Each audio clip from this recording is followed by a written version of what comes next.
Apa dasar DPR membuat tatip yang bisa mengevaluasi pimpinan lembaga lainnya? Bagaimana juga dengan dampak terhadap independensi pejabat? Kita bahas malam hari ini bersama Wakil Ketua Badan Legislasi DPR, Ahmad Doli Kurnia, yang sampai dengan sekarang ini masih belum bergabung, tapi kita tunggu. Dan yang sudah bergabung ada pakar hukum tata negara dan pengajar di Jentera Institut, Bivitri Susanti. Mbak Bivi, selamat malam. Masih di mute Mbak Bivit, jadi saya mau tahu dulu nih, apa sih respon pertama Mbak Bivit nih soal tiba-tiba ada perubahan tatip, DPR bisa mengevaluasi pejabat lain? Iya, DPR nih berarti salah paham ya. Jadi saya kira ada dua kemungkinan, entah mereka salah paham atau yang kedua memang culas. Saya harus bilang begitu karena saya tadi tertawa waktu mendengar pandangan Pak Palguna. Katanya silakan dijawab oleh mahasiswa semester 3. Karena memang betul, jadi gini, salah pahamnya tuh di sini. Apa yang dilakukan oleh DPR memang fungsi pengawasan ada gitu ya. DPR itu fungsinya legislasi, pengawasan, dan anggaran. Tapi fungsi pengawasan yang dimaksud disebutkan tadi oleh Pak Sufmi Dasko bukan seperti itu. Fungsi pengawasannya itu bisa dilakukan terhadap lembaga. Nah, tapi yang paling mendasar dari itu semua, saya kira makanya Pak Palguna menjawab seperti itu adalah DPR harus paham bahwa ketika mereka memilih seorang hakim atau seorang anggota komisi, itu konsepnya bukan mereka menjadi wakilnya DPR. Itu bukan konsep pemberian mandat, tapi pemilihan. Jadi dalam konstitusi memang sudah ada pemisahan tuh. DPR itu memegang jabatannya sebagai wakil rakyat. Ketika dia sudah memilih seseorang, maka kemudian itu masuknya rezim pemilihan, bukan rezim pemberian mandat ataupun utusan, sehingga nanti orang itu akan dikontrolnya berdasarkan undang-undang pada komisi atau lembaga Tapi yang kalau tadi bersangkutan. disebutkan Mbak Bivit ini adalah soal penguatan gitu, contohnya kalau misalnya pejabat ada yang sakit kan DPR bisa mengevaluasi tuh. Ya, yang mengevaluasi silakan lembaganya sendiri. Jadi kan ini DPR itu kesannya ingin terus-menerus mau mengawasi semua lembaga seakan-akan ada di bawah dia. Ketika seorang hakim MK, kan 3 tuh dipilih oleh DPR misalnya, masuk menjadi hakim MK.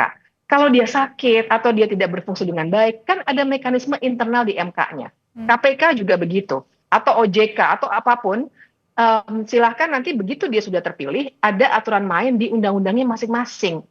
Sudah bukan lagi kewenangan dari DPR. Jadi konsepnya tuh di situ, bahwa DPR itu ketika memilih seorang pejabat, dia tidak sedang memilih utusan DPR. Yang sedang dia lakukan adalah konsep pemilihan pejabat negara. Begitu seseorang dipilih, maka selesai sudah. Maksudnya adalah ketika misalnya KPK punya Dewas, Dewan Pengawas, ketika MK misalnya punya MK yang harusnya itu cukup, maksudnya gitu Mbak Bivit? Iya, tidak hanya harus Dewan Pengawas ya, tapi kan namanya orang sakit misalnya ya. Tentu saja nanti ada mekanisme kepegawaian juga, ya akan membuat ada misalnya digantikan atau misalnya diminta masukannya kepada DPR untuk menggantikan. Tapi ada mekanisme antar lembaga, tidak semuanya harus diurus oleh DPR. Ingat, kita punya konstitusi yang memang ada pemisahan kekuasaan antara legislatif, eksekutif, yudikatif, dan juga ada lembaga-lembaga independen. Tidak semuanya harus dikontrol terus-menerus oleh DPR. Nah, ini yang saya kira harus dipegang secara konseptual. Jadi ini bukan masalah like and dislike. Kan ada orang, wah nanti like and dislike. Bukan, ini bahkan lebih mendasar dari itu. Tidak boleh DPR seakan-akan memilih utusannya DPR sehingga orang itu harus mengikuti apa saja kemauan DPR. Tapi masalahnya Mbak Bivit harus dilarang. Nah, ini kan usulannya Senin nih, kemudian Selasa kemarin sudah disahkan di rapat paripurna. Berarti tinggal ini dong, eksekusinya dong.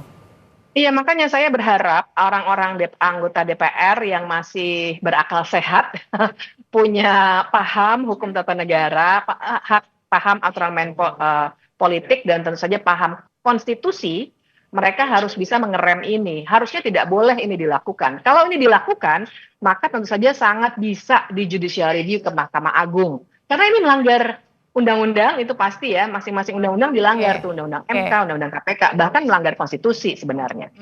Kak, satu pertanyaan singkat aja Mbak Bivit, kalau ini kemudian nanti bertanya juga nggak bagaimana dengan independensi nih, misalnya lembaga-lembaga yang sedang menyelidiki kasus-kasus misalnya korupsi, KPK. Nah, itu implikasinya Mbak, betul sekali bahwa kalau ada kewenangan seperti ini, memang yang sekarang dinarasikan ketika tadi ditanya oleh wartawan, seakan-akan niatnya baik pengawasan, tapi potensinya adalah mereka akan mengontrol si hakim atau si komisioner KPK dan lain sebagainya itu untuk mengikuti apa maunya DPR. Nah, bagaimana Oke. kalau misalnya ada titip-nitip kasus misalnya, karena itu sendiri pernah terjadi, apalagi sekarang. Jangan lupa kita punya kasus hakim MK yang namanya Pak Wahidudin, maksud saya siapa namanya yang digantikan oleh Pak Guntur Hamzah waktu itu oleh DPR, maaf saya agak Baik. kebelibet namanya.